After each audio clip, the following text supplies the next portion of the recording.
વડોદરા મહાનગરપાલિકાના નવા municipal commissioner તરીકે અરુણ મહેશ બાબુએ ચાર્જ સંભાળ્યો। આજરોજ તેઓ ખંડેરાવ માર્કેટ સ્થિત મહાનગરપાલિકાની વડી કચેરી ખાતે આવી પહોંચ્યા હોય, જ્યાં વડોદરા મહાનગરપાલિકાના પૂર્વ મ્યુનિસિપલ કમિશનર દિલીપ રાણા અને અધિકારીઓ દ્વારા નવા મ્યુનિસિપલ કમિશનર અરુણ મહેશ બાબુનું સ્વાગત કરવામાં આવ્યું। તેમને બુકે આપીને શુભકામનાઓ પાઠવવામાં આવી।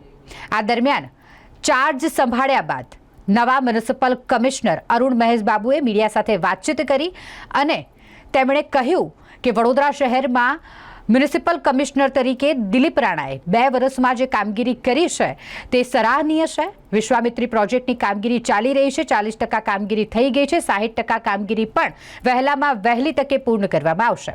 સાથે જ નવા મ્યુનિસિપલ કમિશનર અરુણ મહેશ બાબુએ પણ કહ્યું કે શહેરમાં અનેક ઐતિહાસિક ઇમારતો આવેલી છે, તેને પણ સંજ્ઞાનમાં લઈશું, તેના રિનોવેશનનું, તેના રિસ્ટોરેશનનું, એટલે કે જે ઐતિહાસિક વારસો છે તેને જાળવી રાખી શકીએ તે દિશામાં પણ કામ કરવામાં આવશે। વહેલામાં વહેલી તકે તમામ જે ઐતિહાસિક ઇમારતો છે તેને ફરીથી જે તેનો જૂનો અવતાર છે તે તરફ લઈ જવામાં આવશે।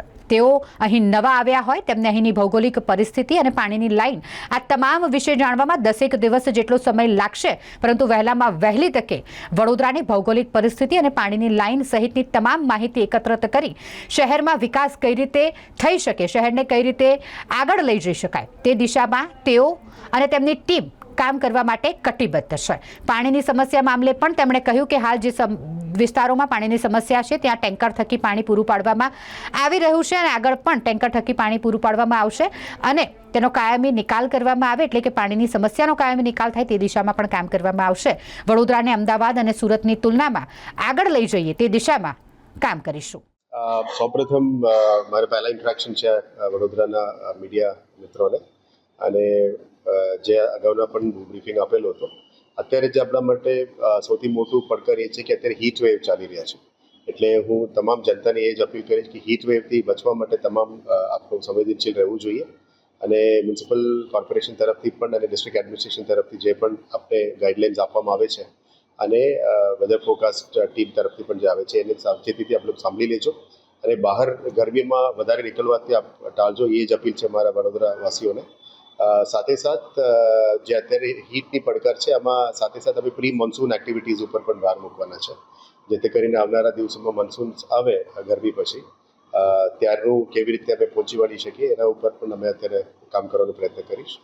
અને ત્રીજું મને એવું બ્રીફિંગ આપવામાં આવ્યું છે કે જેટલા અત્યારે કામગીરી વિકાસ કામો પ્રગતિ હેઠળ છે એને પણ આગળ વધવાનો અમે સાથે મળીને ટીમ તરીકે કામ કરવાનો પ્રયત્ન કરીશું। મારા અગાઉના જે મ્યુનિસિપલ કમિશનર દિલીપ રાણા સાહેબ હતા એમની કામગીરી બહુ સુંદર કામગીરી કરી છે વિશ્વામિત્રી ઉપર, અને મ્યુનિસિપલ ઇલેક્ટેડ બોડીની ટીમ અને એ સાથે જ મળીને બહુ સરસ કામગીરી કરેલી છે। એ જ મારે બ્રીફિંગ આપવામાં આપ્યું છે। હું ફિલ્ડમાં જાતે જઈને એક વખત પણ જોઈને ફર્સ્ટ હેન્ડ ઇન્ફોર્મેશન પણ લઈશ।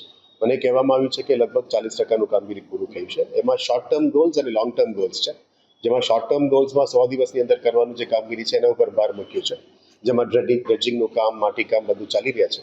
એને પણ અમે જે ટાર્ગેટ અગાઉના ટીમે પ્લાન કરી છે આ જ સમયગાળામાં અમે પૂરું કરવાનો પ્રયત્ન કરીશું। ટીમ સાથે મળીને કામગીરી કરીશું, ઇલેક્ટેડ વિંગ સાથે પણ ડિસ્કસ કરીને કેવી રીતે આગળ જઈએ એના ઉપર કામ કરીશું। અને જે લોંગ ટર્મ ગોલ્સ છે એમાં વોટ આર ધી મોડાલિટીઝ, એનજીટીનું શું રેગ્યુલેશન્સ છે, કોર્ટ્સનું શું રેગ્યુલેશન છે, એન્વાયરમેન્ટલિસ્ટનું કન્સર્ન્સ છે, એ બધું સાથે કન્સર્ન્સ લઈને કેવી રીતે લોંગ ટર્મ સોલ્યુશન કરી શકે એના ઉપર વિચારીશું। I cannot comment anything right now, હું ફિલ્ડમાં જોઈને પછી આના ઉપર હું કમેન્ટ કરીશ।